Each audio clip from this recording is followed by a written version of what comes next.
বাঙালি মানেই সুন্দর একটা শাড়ি, খোলা চুল, কানে ঝুমকা, গলায় হার আর কপালে ছোট্ট একটা টিপ। ব্যাস এতটুকুতেই অনেক সুন্দর। হে আসসালামু আলাইকুম, কেমন আছো সবাই? আশা করছি সবাই অনেক ভালো আছো। আমিও আজকে আলহামদুলিল্লাহ অনেক ভালো আছি, মনটাও বেশ ফুরফুরা আলহামদুলিল্লাহ। তো দেখতে পাচ্ছ যে আমি একটা সুন্দর শাড়ি পরেছি, একদম লাল টুকটুকে একটা শাড়ি, হাত ভর্তি চুড়ি গহনা পরে নিয়েছি। তো আজকে আমার না খুব সাজতে ইচ্ছে করছিল, তো ভাবলাম যেহেতু ওয়েদারটাও ভালো আছে, একটু রোদ রোদ, শীতকালে তো এই রোদটা খুব বেশি ভালো লাগে। তো আর সেভাবে তোমাদের সাথেও আমি তেমন ইন্ট্রোডিউস করতে পারিনি নিজের সম্পর্কে। তো ভাবলাম যে একটু সুন্দর করে সেজে টেজে যেহেতু আসছি, একটু আমার তোমাদের সাথেও শেয়ার করি। শাড়ি জিনিসটা না আমার বরাবরই খুবই প্রিয় একটা জিনিস। আমি শাড়ি পরতে খুবই খুবই ভালোবাসি। আর আমি মাঝে মধ্যে শাড়ি পরিও, শুধু শুধু বাসায় শাড়ি পরি। আর আমি তো সাজতে অনেক পছন্দ করি, তোমরা সবাই জানো। তো তোমরা যদি একদিন দেখতে চাও, আমি তোমাদের দেখাবো যে আমার কালেকশনে অনেক অনেক শাড়ি আছে। তো তার মধ্যে আজকে একটা লাল কালার শাড়ি চুজ করেছি। আর লাল কালার শাড়ি তো আমার মনে হয় যে বাংলাদেশের প্রত্যেকটা মেয়ের একটা একটা করে আছে, এটাকে জাতীয় শাড়িও বলা চলে। সাথে একদম আমি ম্যাচিং অর্নামেন্টসও পরে নিয়েছি, আর একটা বড় লাল টিপ দেখতেই পাচ্ছ। তো ছোট সময় থেকে আমি টিপ পরতে অনেক পছন্দ করি, জানি এটা অনেকেরই ভালো লাগবে না। তো আমার মনে হয় যে শাড়ির সাথে টিপটা পরলে একটু ভালো লাগে। তো আমি আমার পছন্দ মতো পরেছি, যাদের তোমাদের ভালো লাগবে না তারা প্লিজ খারাপ কিছু বলবা না। তোমাদের পছন্দ তোমাদের মতো, আর আমারটা আমার মতো। তো আমি রেগুলার যদিও পরি না, জাস্ট আমি শাড়ি পরলে একটু শাড়ি পরি। আর আমার মনে হয় যে শাড়ির সাথে টিপটা না পরলে একদম অসম্পূর্ণ অসম্পূর্ণ লাগে। তো যার কারণে পরা। আমার আজকে প্ল্যান আছে যে আমি অনেক অনেক পিকচার তুলবো, যদিও আজকে পিকচার তেমন ভালো আসতেছিল না। শুরুর দিকে দেখলাম যে ভিডিওটা ভালো আসলো, পিকচারটা তেমন ভালো আসতেছিল না। তারপর ট্রাই করব, এত কষ্ট করে সাজছি, ছবি তো তুলতেই হবে, তাই না বলো? শাড়িটা আমার এতই প্রিয় যে আমি ছোটকালে ওড়না পেঁচিয়েও শাড়ি পরতাম, মানে বাচ্চা যখন ছিলাম, যখন একটু সাজগোজ বুঝি আর কি। তো তখন থেকে আমি ওড়না পেঁচিয়ে শাড়ি পরতাম। তারপর আরেকটু যখন বড় হয়েছে, আমার আম্মার শাড়ি পেঁচিয়ে পেঁচিয়ে পরতাম, মানে শাড়ি আমি পরতাম।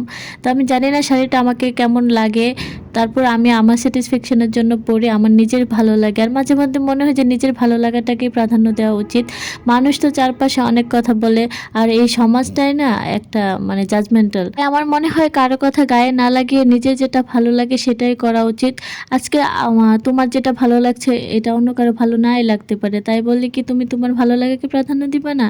তো দেখতে পাচ্ছি এখানে আমার মেয়েও চলে এসেছে। আমি যখনই সাজি, মানে সে আমার পিছে পিছে ঘুরে, মনে করে যে আমি কোথাও যাচ্ছি, সে আমার সাথে যাওয়ার জন্য এমন করে। তো আমি কিন্তু তারে রেখে কোথাও যাই না, আমি যেখানে যাই, যত কাজে থাকুক, আমি সবসময় আমার সাথে করে নিয়ে যাই। আর সেও মাশাল্লাহ অনেক আমার জন্যই পাগল। কিছু কিছু বাচ্চা তো আছে যে মার পাশাপাশি অন্যদের সাথেও থাকে, ওর খালামুদির সাথেও থাকে, নানুর সাথে থাকে, সবার সাথেই থাকে, কিন্তু বেশিরভাগ সে আমার সাথেই থাকতে পছন্দ করে। আর মা জিনিসটাই তো স্পেশাল, মা স্পেশাল থাকবে এটাই স্বাভাবিক। কিন্তু তারপর আমি দেখেছি আমার বোনের ছেলেকে, সে আমাকে খুব বেশি ভালোবাসতো, মানে ওর মার সাথে থাকতে চাইতো না, আমার সাথে থাকতে চাইতো, মানে আমার জন্য এত পাগল ছিল। তো সেই ক্ষেত্রে আমি বললাম আর কি যে আমার মেয়ে আমার সাথে থাকতে বেশি পছন্দ করে, মানে অন্যদের চেয়ে। অন্যদের কাছে কিন্তু যায় এমন না যে যায় না কারো কাছে, বা কাউকে ভালোবাসে না এমনও না, কিন্তু আমার সাথেই বেশি থাকতে পছন্দ করে, আর আমাকে মনে হয় যে বেশি ভালোবাসে। তো এটা আমার খুব ভালো লাগে। আজকে আমি যতগুলো অর্নামেন্টস পরেছি সবগুলা কিন্তু আমি আমাদের শহরেই একটা প্রত্যেক বছরে মেলা হয়, বাণিজ্য মেলা যেটাকে বলে, তো ওইখান থেকে কিনেছি। তো আমি একটা মেলার ব্লগও তোমাদের সাথে শেয়ার করব, আশা করি তোমরা আমার পাশে থাকবা, আমার ব্লগটা অনেক এনজয় করবা। তো সেখান থেকে এই সবগুলো অর্নামেন্টস কেনা। তো প্রত্যেক বছরের মেলা থেকে আমি অনেক অনেক অর্নামেন্টস কিনি, মানে ম্যাচিং করে করে। যেহেতু আমি সাজতে অনেক ভালোবাসি, সেহেতু আমি এই জিনিসগুলো কালেকশনে রাখি। আমার এইগুলোর প্রতি এত বেশি দুর্বলতা যে আমি দেখলেই কিনি।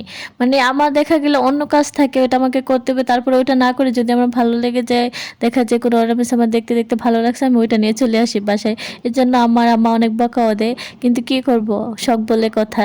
যার কারণে আমার এই জিনিসগুলো অনেক অনেক হয়ে গিয়েছে বাসায়। তোমরা যদি দেখতে চাও আরেকদিন তোমাদের আমি আমার অর্নামেন্টস কালেকশনগুলো দেখাবো। তোমরা হয়তো অনেকেই ভাবতে পারো এখানে আমি শো অফ করছি, এখানে শো অফের কিছুই নাই। এগুলা কোনো ডায়মন্ডেরও না যে এগুলা দেখিয়ে দেখে আমি শো অফ করব। এগুলা সব কিছুই সাধ্যের মধ্যে, আর ভালো লাগার জিনিস কিনতে সবসময় ভালো লাগে। তো যাই হোক, এখন আমি কিন্তু ছাদে এসেছি, প্রায় অনেকক্ষণ হয়ে গিয়েছে, বাসায়ও যেতে হবে। রোদের তাপমাত্রাও একটু বেশি বাড়ছে, তো যার কারণে আর বসে থাকা যাচ্ছে না। শীতের রোদটা কিন্তু শেষের দিকে গিয়ে মানে একটু অনেক হালকা থেকে হঠাৎ করে তীব্র হয়ে যায়। তো যাই হোক, এখন আরও কিছু পিকচার তুলবো, তুলে তারপরে বাসায় চলে যাব। তো আমার মনে হয় আজকে লাল টিপটা না দিয়ে এখানে অন্য কোনো কালার বা কালো কালার দিলেও অনেক ভালো লাগতো, তাই না বলো? যাই হোক, পরে ফেলেছি, আর এখন তো কিছু করার নেই। কিন্তু আমি বেস মেকআপ বেশি একটা করিনি, মানে একদমই হালকা, আমি জাস্ট একটু অর্নামেন্টসই পরেছি। আমি দেখতে চেয়েছিলাম যে আসলে কেমন আসবে পিকচার, যার কারণে আমি তেমন সাজিনি। জাস্ট আমি একটু হালকা ফেস পাউডার দিয়েছি, তারপর আইলাইনার আর একটু লিপস্টিক দিয়েছি আর ব্রুগুলো আর্ট করেছি। এমনিতে আমি স্পেশাল বা প্রফেশনালভাবে কোনো মেকআপ করিনি, যদিও আমার বোন আমাকে মেকআপ করিয়ে দেয়, তো আজকে ওর নাকি ভালো লাগছে না, যার কারণে আমি নিজে নিজে একটু সেজে নিলাম। সাজতে যদিও আমি অনেক পছন্দ করি, কিন্তু সেরকমভাবে আমি নিজে সাজতে পারি না, মানে মেকআপের ক্ষেত্রে আমি তেমন একটা সাজগোজ পারি না। এই জিনিসটা আবার আমার বোন খুব পারে, তো ওই সবসময় আমাকে মেকআপ করিয়ে দেয়। তো আজকে আমি নিজে নিজে মেকআপ করেছি। তারপর আমার সাজটা হয়তো তোমাদের কাছে একটু বেশি ভারী ভারী মনে হচ্ছে, অ্যাকচুয়ালি আমি অর্নামেন্টস পরেছি, তো যার কারণে সাজটা ভারী লাগছে। আসলে কিন্তু আমি তেমন কিছুই সাজিনি।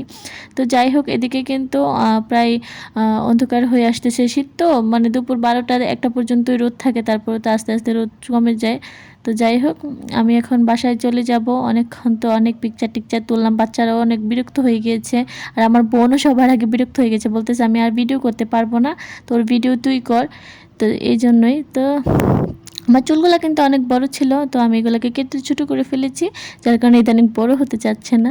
তো যাই হোক, সমস্যা নেই, এবার বড় হলে আর চুল কাটবো না ইনশাল্লাহ। কখন যাবো তুই বলছি চলে যাবো চলে যাবো, এমন করতে করতে কিন্তু আরও 1 ঘন্টা থেকে ফেলেছি। তো যাই হোক, এবার সত্যি সত্যি চলে যাবো। তো তোমরা সবাই অনেক ভালো থেকো, সুস্থ থেকো, দেখা হবে তোমাদের সাথে অন্য একটা ভিডিওতে। আল্লাহ হাফেজ।